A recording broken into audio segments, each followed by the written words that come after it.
Hey, what's going on, guys? I'm Chakits Krulsawat with Simply Vegas, Realtor out here in Las Vegas, Nevada, bringing you another market snapshot for the month of August. The last time I actually did a video like this was in July, so we're going to follow up. So it's been a while as far as the housing market. The Las Vegas housing market shifts every about 60 days because this city is so trendy. Things are changing on a consistent basis. So I wanted to give you an update as far as what's going on.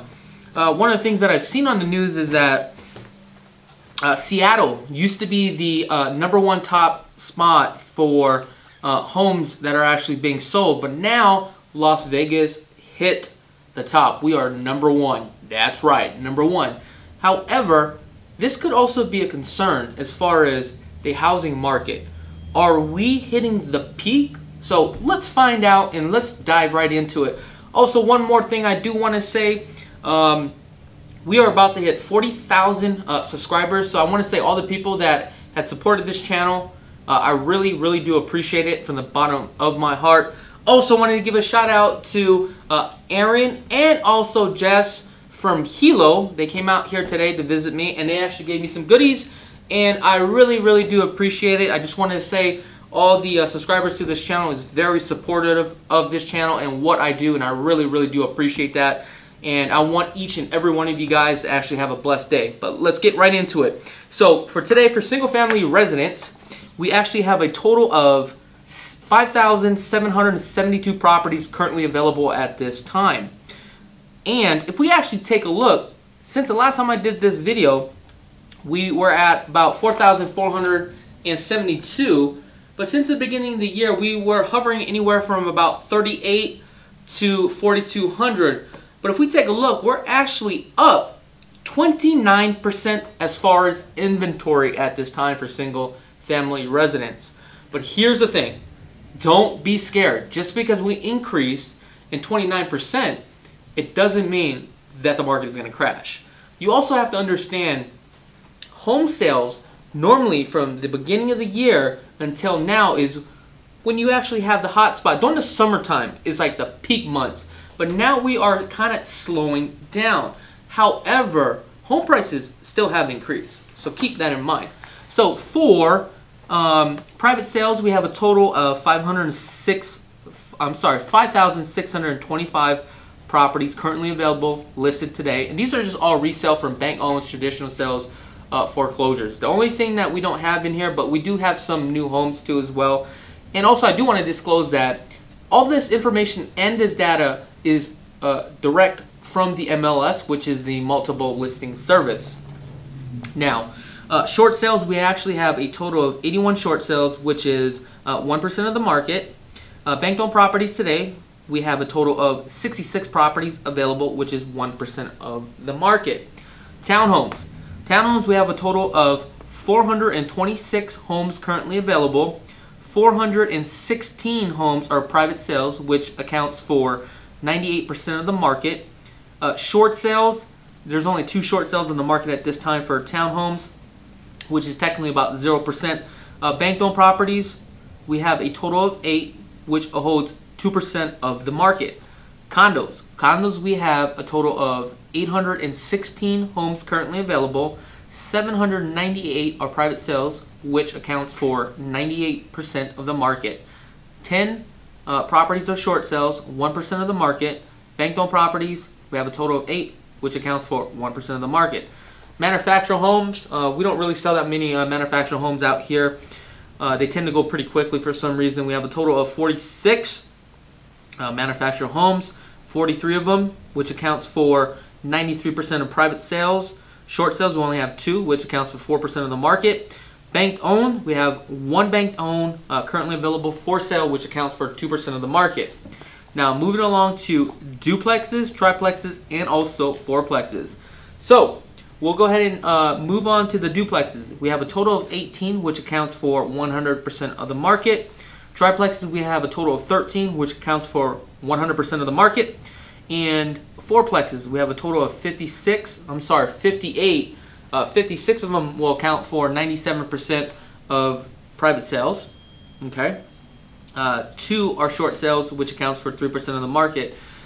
What I'm starting to see is that with these duplexes and triplexes, they are completely overpriced, and it's gone through its cycle where all the short sales and the foreclosures are pretty much gone. But it has capped out where the dollar just doesn't make sense as far as your return on your ROI. And I've even mentioned this on my last video. You probably want to stay away from it, because here's the thing. When we come into this next recession, and we will have a recession, you're going to see a lot of these people that bought the duplexes, triplexes, and fourplexes. You're going to see another wave going through foreclosures and short sales, or even bankruptcy, because it just doesn't make sense. Because you have to understand, these duplexes, triplexes, and fourplexes, where are they located? What type of income housing are you actually marketing? Now, once it drops, what happens is the price of the rentals in that area will also drop.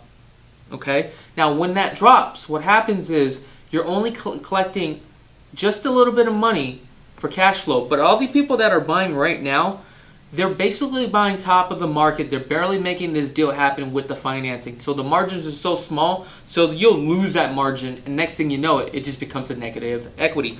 So if you are a first-time investor and just actually getting started, and you're a buy and hold, stay away from this. It just doesn't make sense. However, I got into the game for one reason only, is because I know by real estate, a lot of people that have financial freedom and wealth, one of the things that they have in their portfolio is real estate, because of the power of leverage. However, I know based upon today's number, it really doesn't make any sense to really buy anything in today's market. Okay? Moving along to high-rises. High-rises, we actually have a total of 359 properties currently available. 358 are private sales, and it's 100% of the market. So what this tells you is that all the high-rises, and when I say high-rises, 4 units or higher, okay, or 4 stories or higher, that all the short sales and the foreclosures have gone through its process. And majority of these high-rises, you do have to pay cash. It is very, very unlikely you're going to find an investor out there that will finance on these type of deals.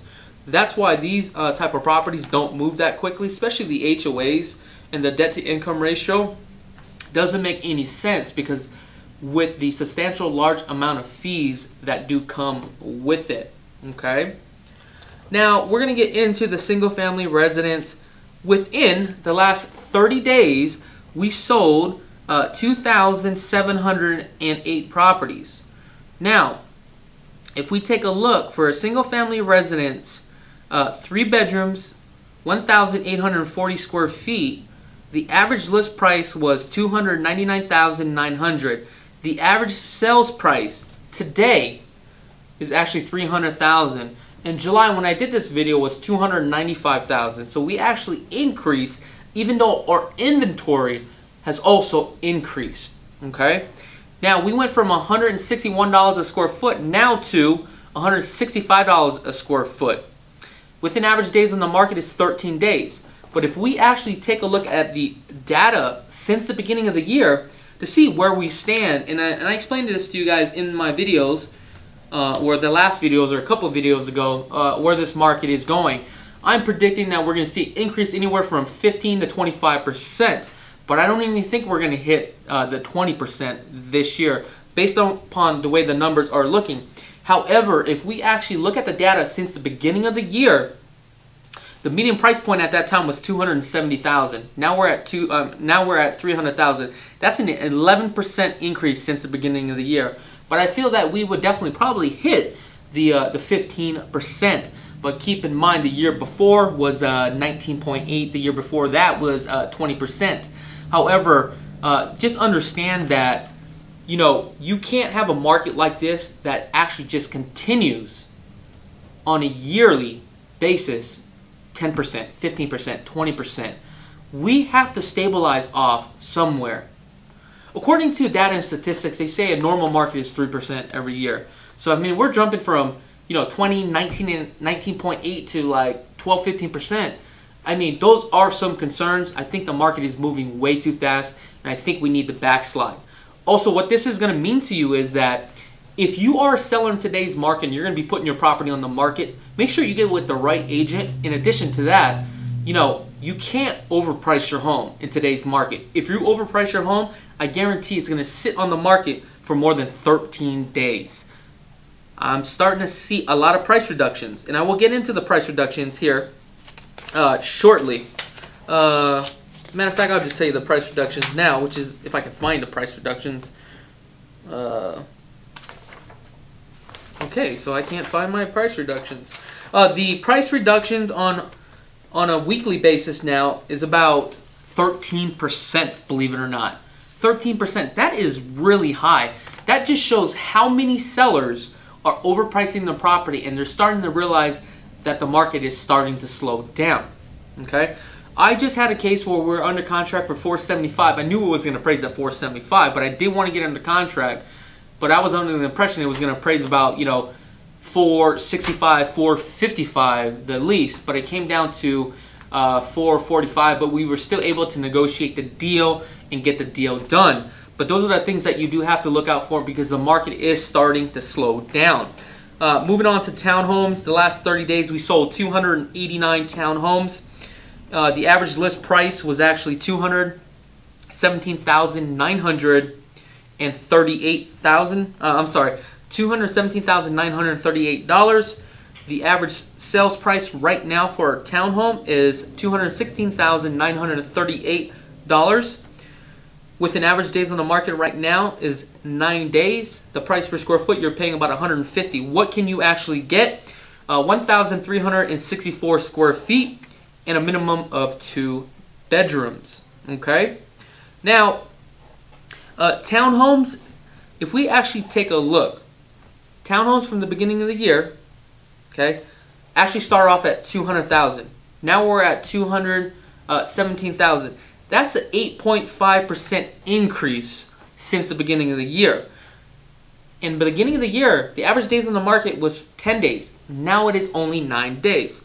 So even though that, again, we are having a more supply on the market, people are getting smarter. Sellers are realizing that I have to reduce the price. We are still contracting, but however, keep in mind, there are still more buyers out there. So we're having a supply and demand still issue. Okay? Now if we take a look, condos, we have condos within the last 30 days, we sold 449. The average list was 153,000. The average sales price, 151,000. So it dropped 2,000. Now, the price per square foot is $147 a square foot with an average days of 15 days on the market. However, if we looked at the beginning of the year, the average price at that time was 130,000. But now, if we take a look at the data, it's gone up 16.1%. And also from the beginning of the year, at 23 days on the market, dropped down to 15 days on the market. So if we take a look at the total yearly as far as condos, single-family residence, townhomes, duplexes, triplexes, we actually sold 28,209 properties. So things are still moving along very rapidly. Now, one of the things that I do want to talk about is actually the rental market from condos, duplexes, triplexes, manufactured homes, single-family residence, townhomes, triplexes, and mid-rise and also high-rises. Condos is about 29% of the market right now, and single-family is 54% of the market. Now we are renting an average about 440 single-family residents every single week. But if we take a look as far as the month supply on a rental property is about 3.3 weeks. Now on a single family residence, or actually the inventory of the housing market, we only have a 60-day supply. And again, like I explained, that price reductions are actually 12.5%, and that's every 7 days, so be alarmed with that. We are selling an average of 3,526 homes every single month. However, the total year for all the lease properties is 18,754 year to date.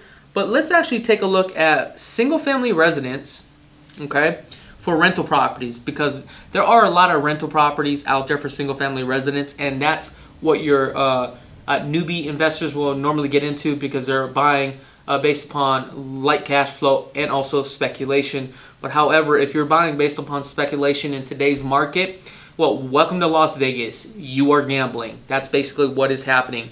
So if we actually take a look for single family residence, the average rental out here in Las Vegas for a 1,800 square feet home, 3 bedrooms, right, is $1,500 a month with an average of 11 days on the market. But now if we actually take a look between renters and also buyers, and the reason why I want to talk about this is because I got an email from you, a subscriber, you know who you are, asked me a question regarding how do I feel about the rental market. Is it starting to increase? Now, if we actually take a look at the rental market for the last 30 days between rental, single-family residence, and also homes for sale for single-family residence only, right now, if we take a look, 66% are actually buyers, and 34% are actually renters. So what this is telling you is that if we actually took a look at a single-family residence right now at $300,000, if you're at $300,000, right, that's what you would be approved for, because that's what the median price point goes for an 1,840 square feet, 3 bedrooms, versus an 1,800 square feet, 3 bedrooms rental for $1,500. So if we took a look, if you had an interest rate today at 4.5%, okay, and this is according to the Fed funds rates, okay, rates may be a little bit higher, on a 30-year on 300,000 is $1,520, not included taxes and also insurance. So let's add another 200. So let's just say 17. Let's say 1750 to be on the safe side. So basically, what you can do is for 1750, right? 1750 on a mortgage, you can buy an 1,800 square feet home, or you can rent the same amount of home for 1,500. Okay, you're definitely gonna have to weigh your pros and cons. Is it worth it to spend another $250 more to actually own the home? Now that comes down to more of a personal preference. Like when I have clients that sit here, first thing I ask them, are you buying based upon speculation, or are you going to be living here for the next 5 to 10, even 15, 20 years? Because a recession is around the corner. I'm not too sure when it's going to happen. Obviously, if I had a crystal ball, I wouldn't be sitting here and having this conversation with you. So that's why it's very important that you get educated and you understand what's going on with the housing market, so that way you guys can make your own determination. And I always explain this analogy to everybody that's out there. Let me just give you a prime example. I have a home. My mortgage is only $930 a month. The home that I picked, this is a home that I'm going to be riding out for the next 20 years. I don't think I'm leaving. My mortgage is so low, to me it just doesn't matter. But if you are buying based upon speculation, don't be buying a home out here. You're buying based upon risk. But however, just do your homework and just be cautious, okay? And that's basically all I have today for the market snapshot. If you have not subscribed to this channel, go ahead and subscribe to this channel.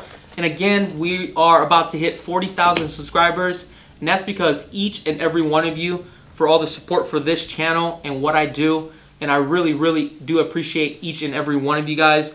And I actually want you guys to really, really have a blessed day. And again, I just can't express how grateful I am for the 40,000 subscribers. And I really, really do appreciate it. I'm Chakits Krulsawat with Simply Vegas, your Las Vegas realtor. Other than that, have a great day.